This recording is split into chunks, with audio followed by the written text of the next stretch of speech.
Hello, beautiful souls. Welcome to Soulful Sessions with Rory, the podcast where we dive deep into the matters of the heart, mind, and spirit. I'm your host, Rory, and I'm thrilled to embark on this soulful journey with each and every one of you. Soulful Sessions is your safe space for introspection, inspiration, and maybe even a little revelation. Whether you're sipping your morning coffee, winding down after a long day, or just seeking a moment of connection, you're in the right place. Before we dive into today's soulful exploration, I want to remind you that Soulful Sessions with Rory is designed for entertainment purposes only. While we may touch on profound topics and meaningful discussions, it's important to approach our conversations with an open heart and a sense of curiosity.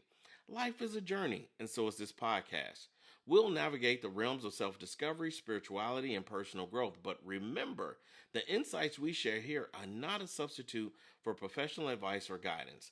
Always consult with the appropriate professionals regarding your unique circumstances. So, whether you're a seasoned seeker or just dipping your toes into the waters of self exploration, get ready for a blend of wisdom, laughter, and a touch of magic in each episode of Soulful Sessions with Rory. Don't forget to hit the subscribe button so you never miss a soulful moment. Follow me on social media at IG at Soulful Explorer, Facebook, Listening Veteran Life Coach, and Snapchat Rory, Soulful Explorer, to stay connected, share your thoughts, and be a part of this incredible community. Now let the journey begin. Sit back, relax, and let's fill our souls together. Today's Soulful episode is gender roles and how to accept when your partner isn't living up to your expectations.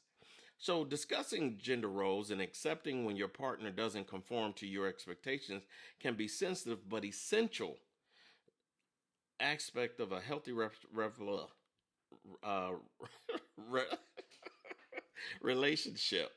Here are some points to consider.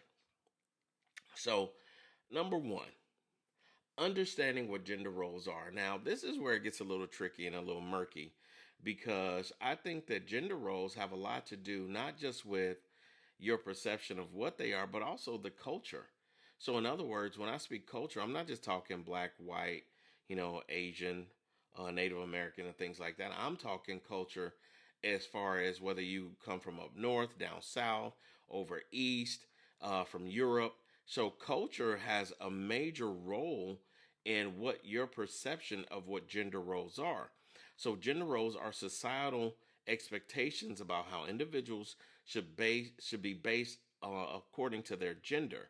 These roles can vary across cultures and change over time. It's important to recognize that these roles are not innate but are constructed by society. So, in other words, that this isn't something that you just came up with. This is what was basically taught to you. Dare I use the word brainwashed? Because we are taught that each gender does a certain thing. Now, we're not going to get off into pronouns and, expectations of he, she, we, they, them.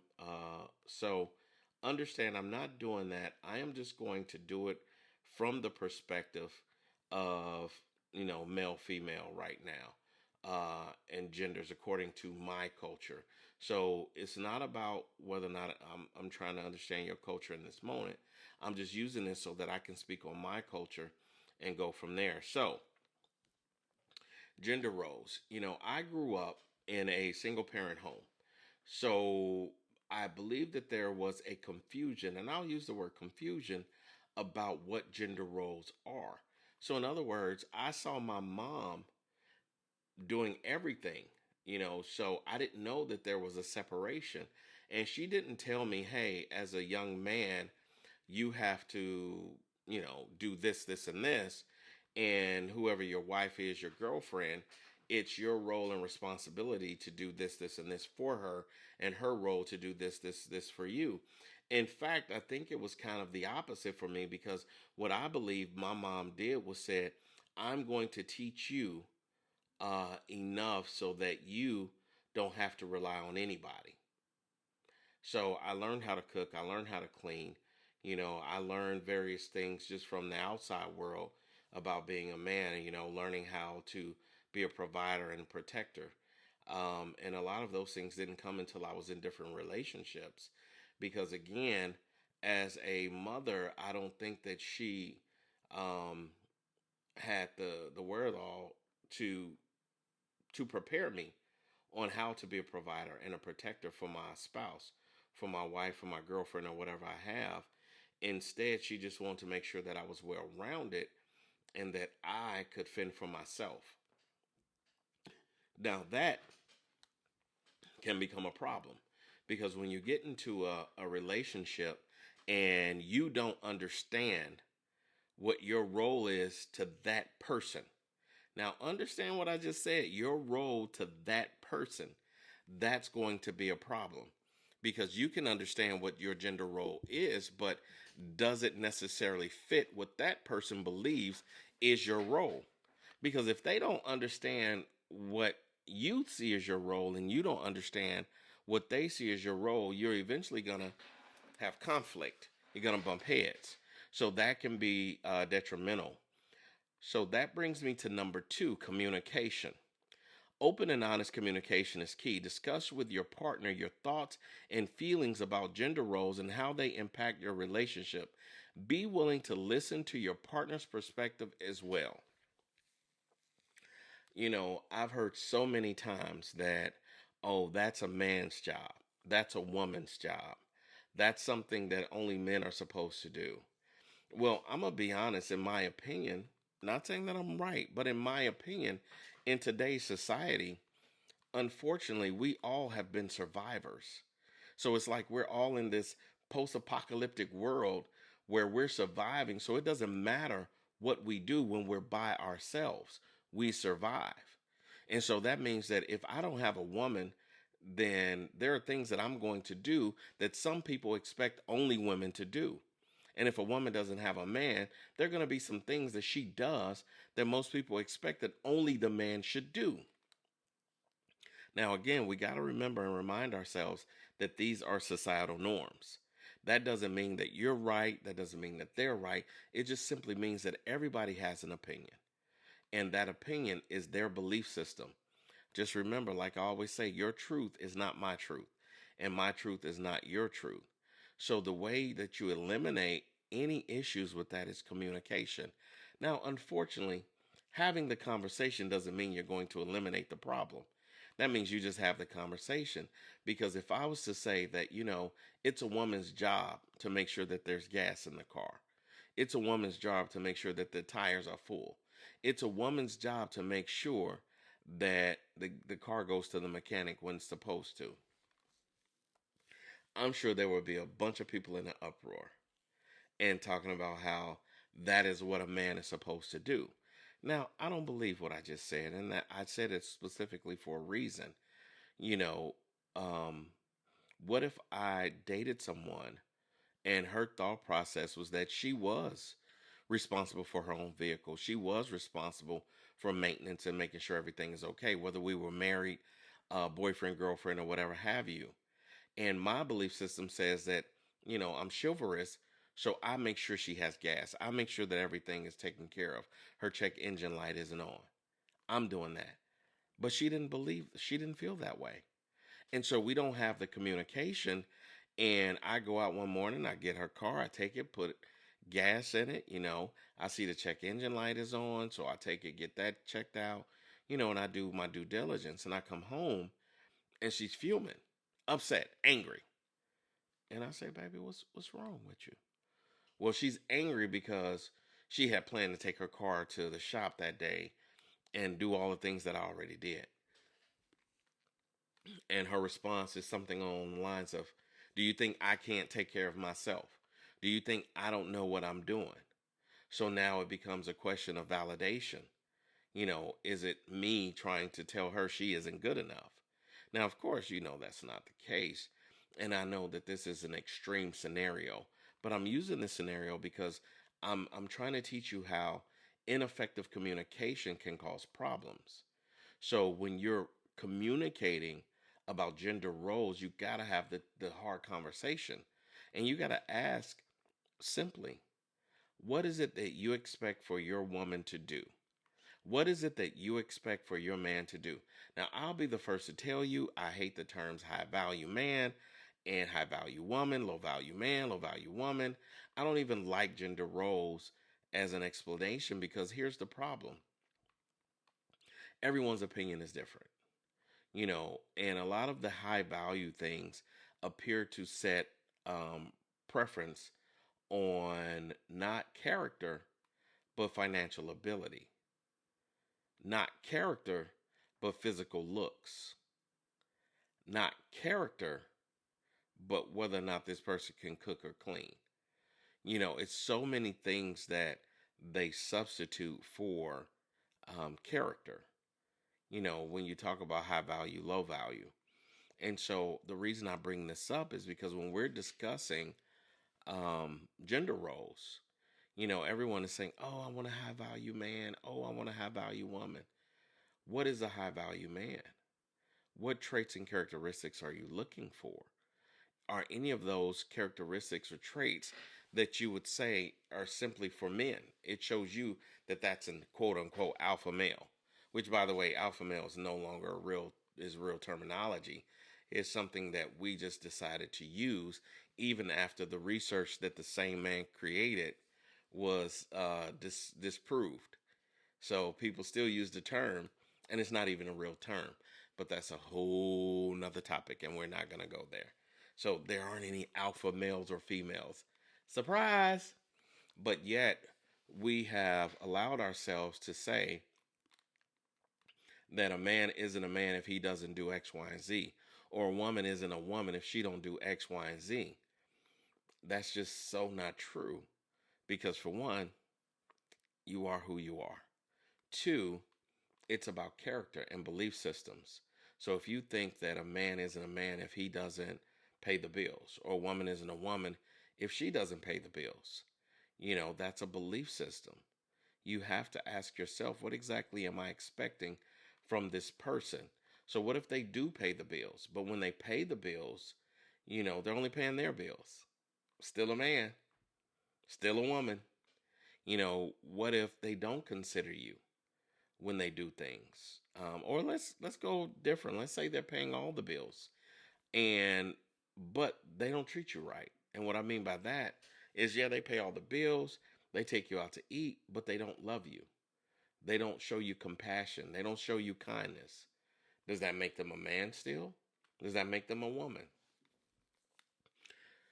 So after the communication, and you all have decided, okay, here's what I think a man is, here's what I think a woman is, and here's how I think it should work in our relationship, the next part is a little difficult because everything that this person just told you, you're going to stop for a moment and challenge assumptions.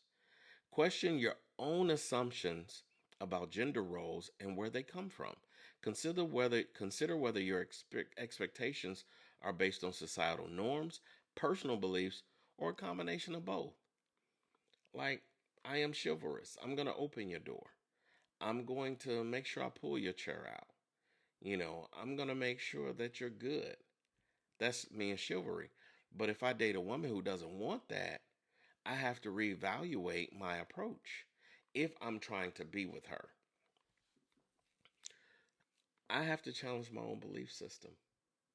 I have to say, hey, Rory, just because you've been believing this one thing all your life, that doesn't mean that this other thing is impossible.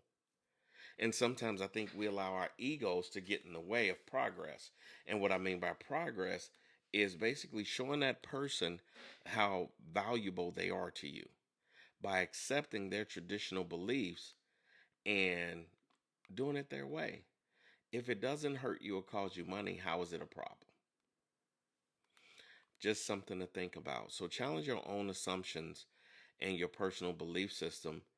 And really go in on yourself to make sure that when you make your decision, you're making it from a place that's not of confusion. It's not of questionable moral character. So after you challenge your assumptions, the next part is so difficult. Oh, it's so difficult because you got to look your partner in the face, listen to what they say, and accept them for who they are. Acceptance. Accept that your partner may not fit your traditional gender roles. And that's okay. Remember that everyone is unique and may not conform to societal norms in every aspect of their lives. Let me say it again. Everybody's not going to conform to societal norms. So there's a joke that I say, when I was much younger and ignorant. I'll use the word ignorant because I am a chivalrous man now, but back then not so much. Back then I didn't understand what my quote unquote gender role was. So I remember coming in the house and the light in the hallway was out. I say, "Babe, um, the light in the hallway is out." And she looked at me with this bewildered look. Like, I see the light is out. What you gonna do about it? And me, because I'm so intelligent, I double down. Hey, the light in the hallway is off. You like I'm looking at her like, you're not gonna change it? Let's just say I grew up in apartments in the city and my mom did all the light changing. So I didn't understand what she expected of me in that moment, but I learned real quick. Aren't you going to change the light? That's what men do. I've never seen a man change the light.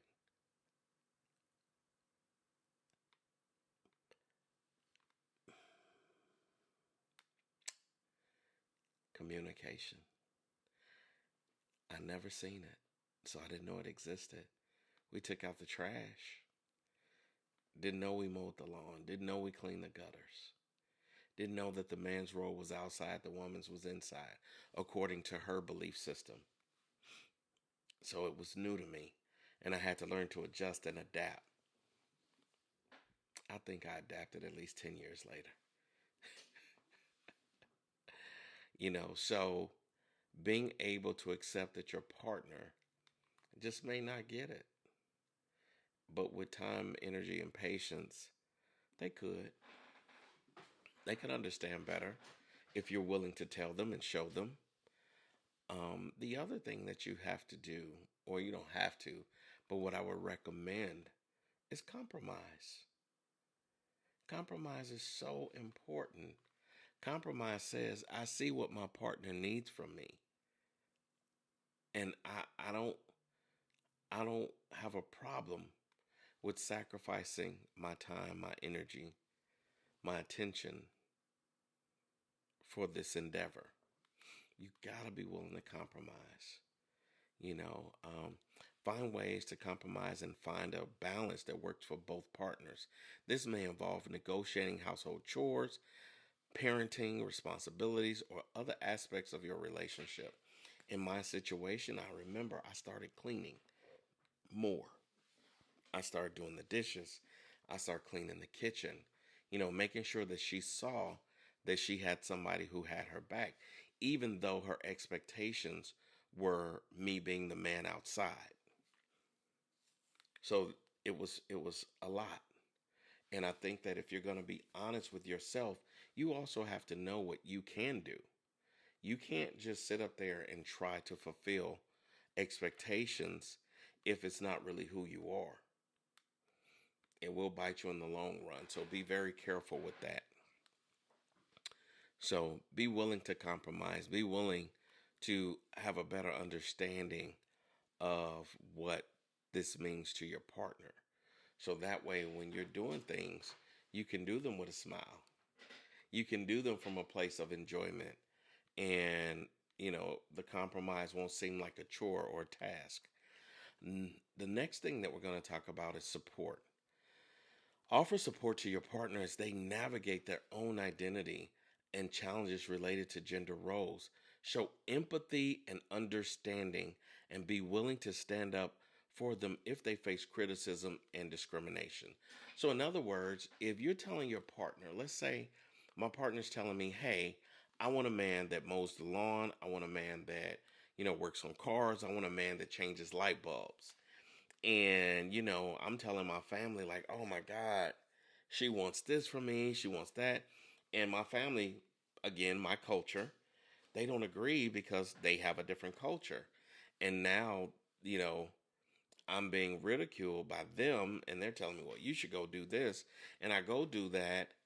And she knows it's from my family. And she begins to criticize me for my belief system. Now, I'm not saying any of this would be right on any sides, but that's the thing you got to try to avoid. Allow your partner to be themselves. Allow them to be who they are because they're just learning what you need. They're just trying to figure it out. And they can't know if you don't tell them. And I'm going to tell you, ladies, ladies, ladies, yes, unfortunately, you have to tell men 3, 4 times. My bad. Sometimes we just a little slow. I'm just saying. So you might have to tell us 3, 4 times. Um, and I'm gonna tell you, uh, when you learn as a man what someone's expectations are for you under gender roles, it can be a little overwhelming. It can be a little challenging because you're finding yourself defending things that you used to do. But it's okay. It's all right. You just have to be okay with that and keep defending yourself. And again, communicate so you can understand what it is your partner needs from you. Now, the other thing that you may have to do once you all figure out all these other things is seek some outside help. If you find it difficult to navigate these discussions on your own, consider seeking the help of a therapist or counselor who can provide guidance and support. I know a good one. That would be me. So, get help. You know, um, also when you start talking about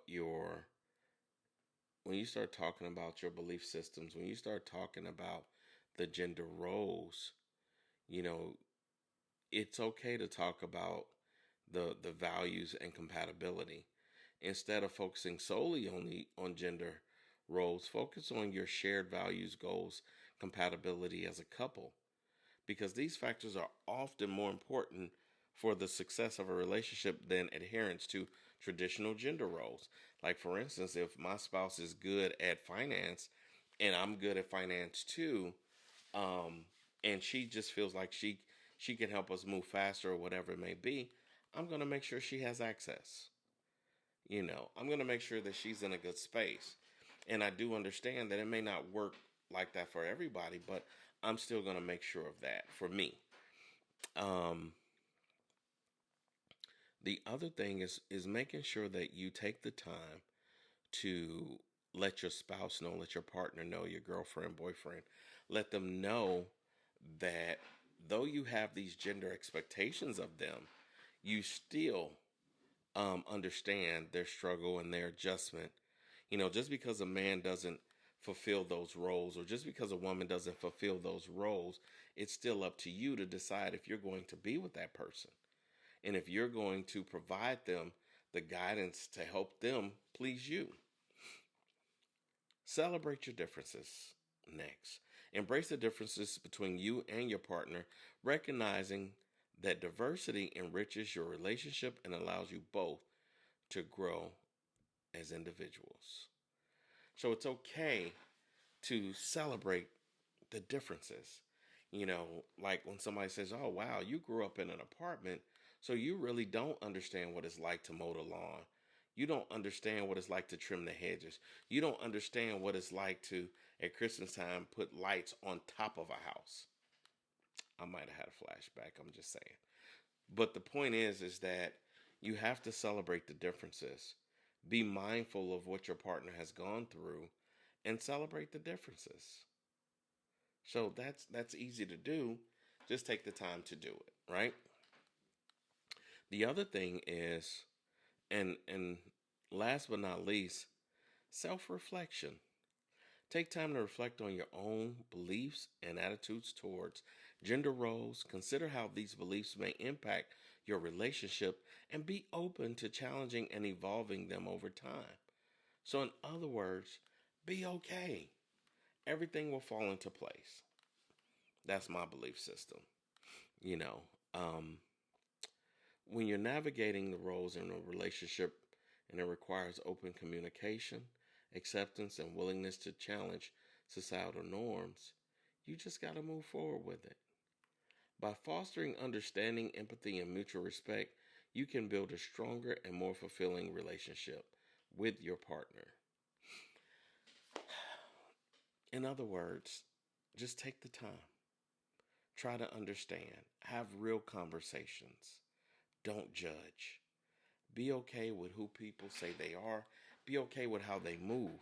If that person isn't moving how you move and you all have had the discussions, it's okay. It's okay. You can move forward. You just decide what that looks like and you'll be fine. So, thank you, beautiful souls, for joining me today on another enlightening episode of Soulful Sessions with Rory. If this episode resonated with you, share it with someone who might benefit. As we navigate the depths of introspection and explore the boundless possibilities of the human spirit, remember that your journey is uniquely yours, and every twist and turn is a sacred part of your story. Embrace the whispers of your soul, and may the echoes of our conversation linger in your heart, sparking a flame of self discovery. Until we meet again in the realm of shared wisdom, stay true to your essence, stay connected to the rhythm of your soul, and always remember that you are a masterpiece in the making. Wishing you love, light, and infinite possibilities on your soulful journey. Until next time, this is Rory signing off with gratitude and reverence for the magic that resides in each and every one of you. Don't forget to subscribe. Hit that like button. I appreciate you.